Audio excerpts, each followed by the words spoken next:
Hi everybody, Farmer Luke here. Hi everybody, Farmer Clive here. We're here standing in a field of my potatoes. Now, we planted these in about April, just in the beginning of April, wasn't it, when we planted it. We're looking at sort of harvest them in October. The weather's nice and we can get on. At the moment, they're about that sort of size, so they've got a little way to go yet to make nice chips. Now, I want to stress these next few videos, we're going to see how my potatoes got to this stage. But there is several different methods of getting potatoes ready. There's a lot more involved in the machinery wise than what we use down here, but there is videos on the YouTube channel of doing the different methods, so if you want to check them out, feel free. But this is how we grow these potatoes down here on Daintree. So we use the plough in the first stage of the potato journey to make sure this starts off a fresh seed bed. Now what the plough does is plough any weeds or previous crop that was there after it's been harvested down underground, giving it a fresh new soil on top. We tend to plough a lot deeper for potatoes than what we do any other crop. We tend to plough 30 centimetres to 35 centimetres deep to make sure there's loads of fresh soil that's all loose that we can then ridge up later in the potato seedbed preparation. We tend to plough early in September as we can, so it's got way up to April to break down in all the weather, so when it keeps frosting, when we get frost, it breaks all the soil down, making it easier for it to work to get a nice fresh tilled seedbed for the potato crop. Let's have a look at the next bit. So when we come to plant the potatoes, we have to prepare the soil, and this is the piece of equipment what we do that with.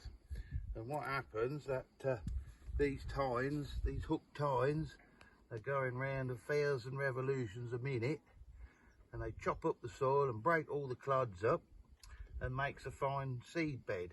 We sometimes go through it twice just to make sure, you know, we have got a good soil for the potatoes to plant in.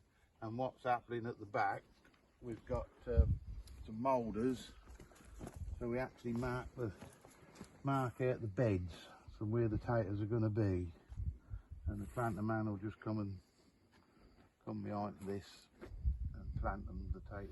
Right, so here we are. This is how the seed potatoes get planted. Simple really. There's a hopper which is filled up with seed, and on this machine we use plant food, fertiliser we call it. 2 hoppers for that, and that is delivered down a spout into the ground in front of the potatoes on each side. Now, Luke, the shoe then makes a V shape for the cups to pick the potatoes out the hopper to drop them in the ground, about 12 centimetres to 30 centimetres depending on variety. And then the moulders at the back form the ridges that you see in the field. Because the potato crop, the actual tuber, does not like sunlight, whereas the plant, where the leaves do. And I drive this machine. So when the potatoes are growing, and they're not quite up or just up, we go through with one of these, which is called, well, we call it around here a lilister. 90% sure what they're called around the country. It's got these spinny wheels off that whip any weeds out that's growing on top of the rows, enabling the potatoes to grow in a cleaner field.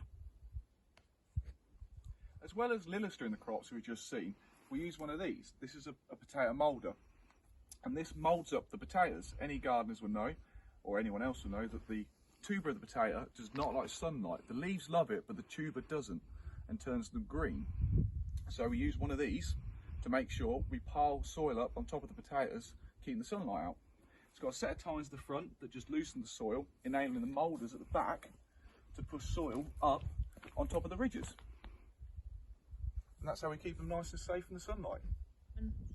One of the major issues and problems and worries we have with growing potatoes is a disease called potato blight. Now, if you're up to date with your history, you'll know about the potato famine. This is a disease that caused that. and the thing that we use to keep the disease or the blight out of the potatoes is a sprayer, which is all tested and looked after and MOT'd and everything for crop assurance purposes, more or less. It's the biggest concern when growing potatoes. Now, we have an agronomist who comes down and keeps a check on the crop and monitors the blight through the year. He's a qualified guy and he recommends or prescribes the crop protection product we're going to use. In different seasons varies to how much we need to put these products on. In a season like this where it's been a little bit wet and warm and humid, it's perfect conditions for the disease to spread through the crop. So we have to keep a check on what's going on throughout the season. purposes can be audited, so you could know that British food is safe by British, and I get to drive the sprayer. So as you see, we plant the potatoes in beds, which makes it easier to care for the potatoes and also to harvest the potatoes. Now the way we harvest it is because obviously they're in a moulded bed of soil, we need something to go under it. So underneath this skis is what we call a shear, which is just a metal plate, and that goes under the potatoes, and the potatoes go over the shear onto a web, which is like bars. I don't know if the cameraman can see this, but there's bars with gaps in, and the soil of the potatoes travel up the bars very gently because we don't want to damage them, over another set of webs, and then onto some rollers, which takes the bigger soil out, what's passed over the bars. Then it goes over, there's a picking off tab at the back there, so sometimes people stand there to pick off any soil that the web hasn't took off the potatoes and any other rotten potatoes that are there. Then it goes up on the elevator, as you can see at the side there, it's folded down into a trailer. Now, as Farmer Clive said, we don't want to damage the potatoes, we have to be very careful when lifting them, especially when we put them in the trailer. A potato don't like to be dropped no more than that kind of height before it starts bruising. From there, it's in the trailer, it goes up to the yard where they're graded out to make sure there is no muck and no bad potatoes before we put them into storage, so we can then store them through the year and sell them as and when the market demands to chip shops around the country. So now we've seen how we got the potato crop to this sort of stage, and then how we're going to harvest them in October. When we're harvesting them, we should get about 3.6 million individual potatoes, and if you like chips, which is what this crop's going for, that's about 1.2 million portions of chips.